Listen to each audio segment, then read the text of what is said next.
Y ahora vamos a sacar el lado más picante de lo que es la cocina que conocemos actualmente. Gracias a Nilú Cigüeñas, bienvenida a este Madrid Food Festival y nuestro Gracias. espacio de podcast para Hit Cooking.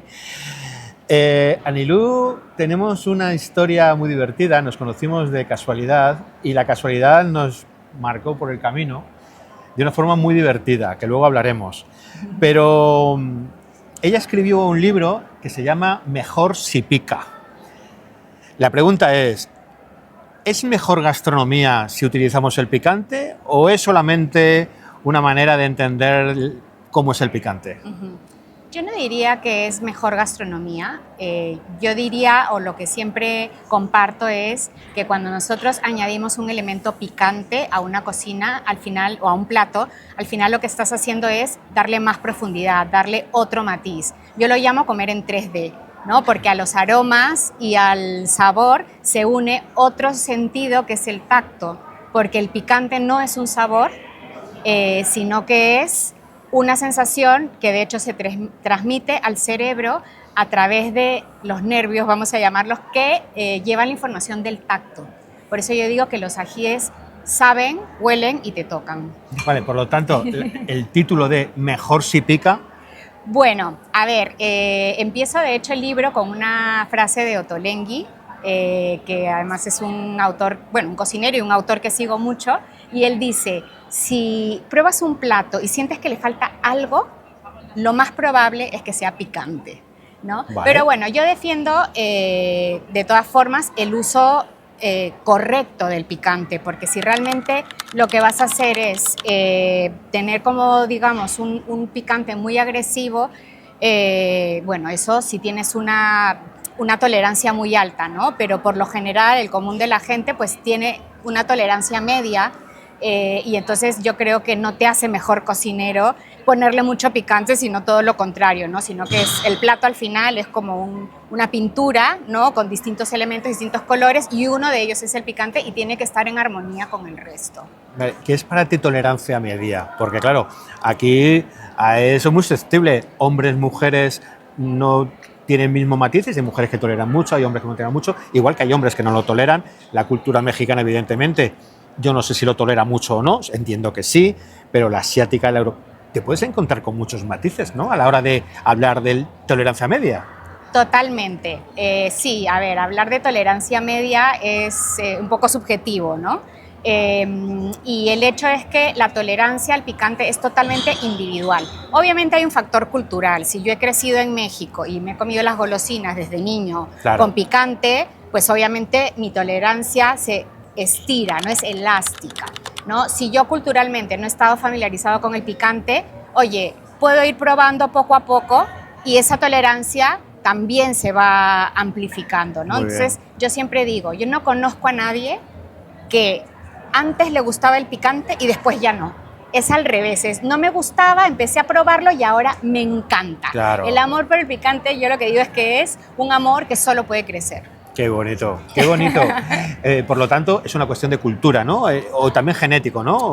Hay un tema, no sé si diría genético, pero sí que es cierto que nosotros tenemos unos receptores de dolor, ¿no? En el cuerpo. Y la boca también, por supuesto. Entonces, hay gente que tiene más o es más sensible, son más sensibles esos receptores de dolor y tal. Entonces, no es solamente cultural ni genético. Hay familias que hay unas personas que les gusta el picante, otros no. Yo tengo muchos amigos peruanos que no les gusta el picante, porque también no en todas las zonas de Perú se come picante. Igual que en España todos somos toreros. Exacto. Es exactamente igual. Exacto, ¿no? Perfecto.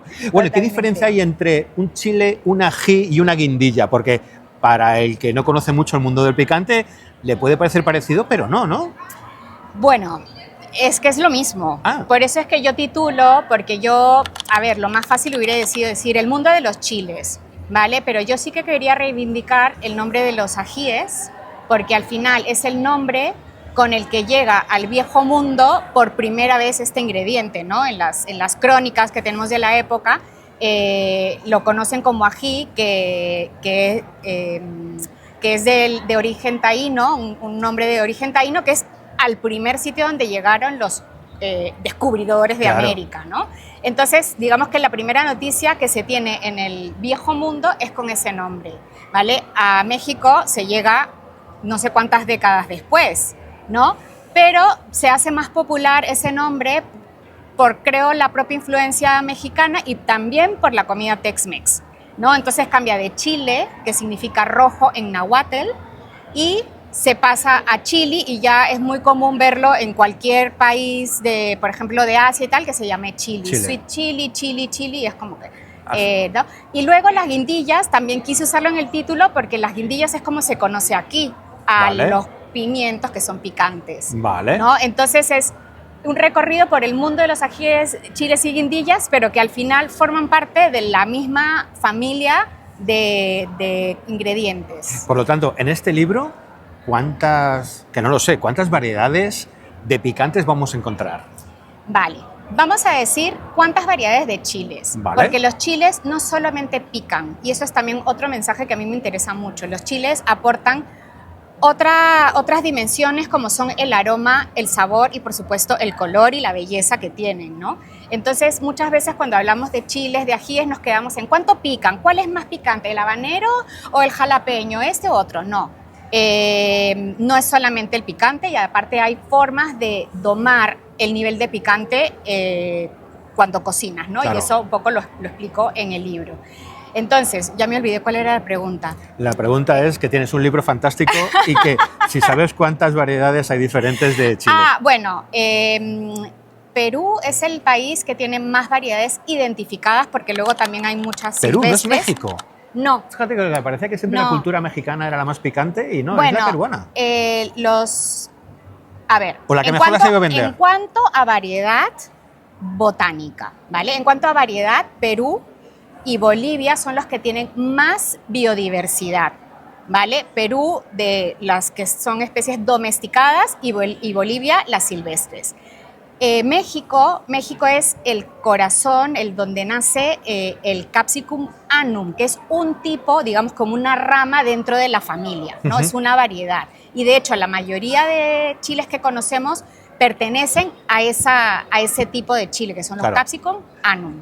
Entonces, sí, a ver, es que es infinito, no se termina de definir porque además las plantas se mezclan. Los híbridos. Exacto, ¿no? Entonces, ¿pero México es el país que mejor vende el picante? Yo diría, no sé si venderlo, yo creo que es muchísimo más popular. Si tú vas a un mercado, la variedad de chiles que tiene, sobre todo secos, es muchísimo más amplio que otros países como Perú o como Asia, de lo que yo he logrado conocer, ¿no? Lo que sí te podría decir que México es el país que más, o sea, que el picante atraviesa más que en ninguna otra cocina. Es más constante en la cultura gastronómica, exacto, ¿no? Bebidas, postres, golosinas, desayunos, o sea, hasta las aguas frescas en México pican, ¿no? Y entonces hay mucha cultura de la mezcla de chiles secos, esos moles, esas salsas, y entonces yo diría, es como que atraviesa mucho más en todo puede picar en México. En tu recorrido por investigar este tipo de cultura,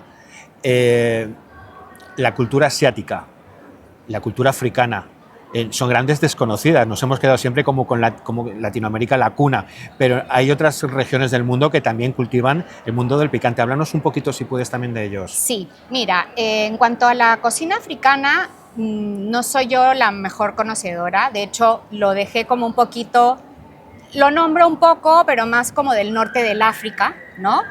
Cómo hacen el uso de los chiles, pero ya más allá no lo conozco tanto.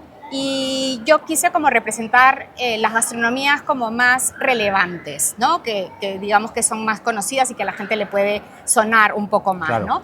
Sí te podría decir que en la parte de África o el norte de África lo que hacen es mezclar los chiles con muchas especias y de manera distinta, ¿no? Por ejemplo, comino, las semillas de cilantro, pues esos ingredientes que ellos tienen ya dentro de su propia paleta, digamos, de colores en su cocina, lo mezcla con el chile, entonces da como resultado pues salsas como la harissa, que es muy popular, que además es como un as bajo la manga. ¿Quieres ponerle algo picante? Oye, siempre puedes tener un botecito de harissa y metérselo a algo, incluso a un ceviche, ¿no? Y luego de Asia, yo lo que veo es que, bueno, tiene que haber mucha diversidad, pero digamos que en América Latina somos muy concretos en qué chile se usa para qué, ¿no? Es como que el rocoto se usa para esto, el jalapeño se usa para esto otro, ¿no? En cambio, allí, habiendo una gran diversidad, prácticamente si tú lees los recetarios es green chili, red chili, ¿no? Y luego los más pequeñitos, que son como unas cápsulas que se llaman el ojo bird's eye, el ojo de pájaro, sí, que son fieri, como dirían los anglosajones, sí, pero también que tiene su parte aromática y demás, ¿no? ¿Y en este libro tenemos recetario también? Hay recetario, de hecho el libro tiene dos partes, tiene una parte digamos monográfica acerca de toda esta investigación, de cómo llegan, por qué los llamamos con distintos nombres, qué mitos hay alrededor de eso, que si es afrodisíaco, que si es adictivo.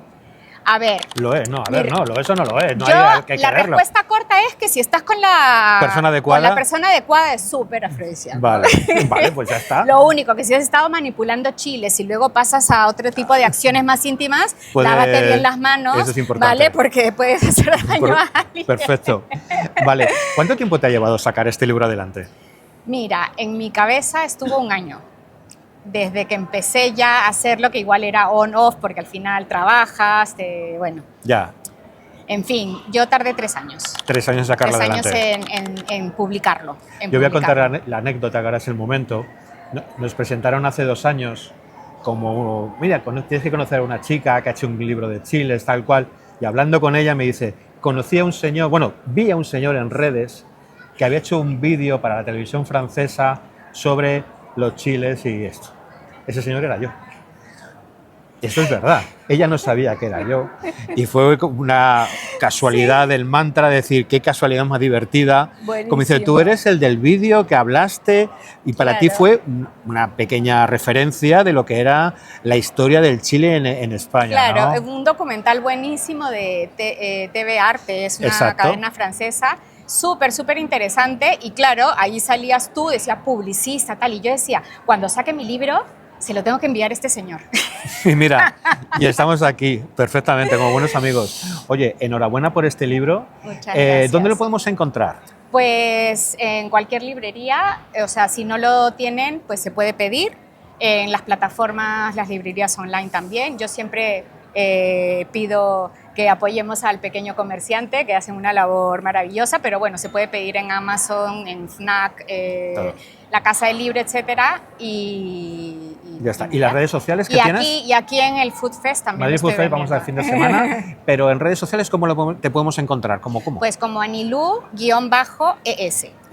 Bueno, ya para ir terminando, también eres directora de Foodie Culture Madrid, una revista de culto de gastronomía a nivel nacional, que es una joya, una estética y una trascendencia informativa fascinante. Háblanos rápidamente de qué hace Foodie Culture. Vale, pues Foodie Culture es una revista de interés gastronómico, obviamente.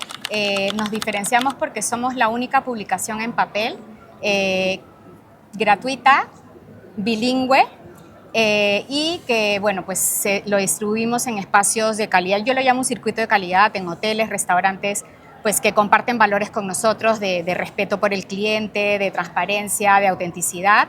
Y lo que buscamos es dar visibilidad a aquellos proyectos gastronómicos que han hecho de Madrid el gran centro de atención de todas las miradas pues de la gastronomía. Y aquí, ¿no? Tenéis un reportaje muy bonito del último número de Casa Pedro, un restaurante de tradición con más de 100 años de historia. O sea, tocáis... Más de 300. 300, bueno, más de 100. Bueno, está bien. Está bien, más de 100. Bueno, sí, entonces, y llevado por la misma familia. Me parece un detalle importantísimo que sigáis divulgando la gastronomía a todos los niveles. Mucha suerte, Ani. Muchas gracias. Bienvenida a estar con nosotros, gracias por acompañarnos este gracias ratito. Y nada, seguimos que la gastronomía, si pica, mejor, ¿no? Nos vamos a comer a unos tacos. Un sitio, unos tacos. Unos taquitos bien. Hay unas taquerías ahora pues fantásticas. Chicos, ahora volvemos. Hasta luego.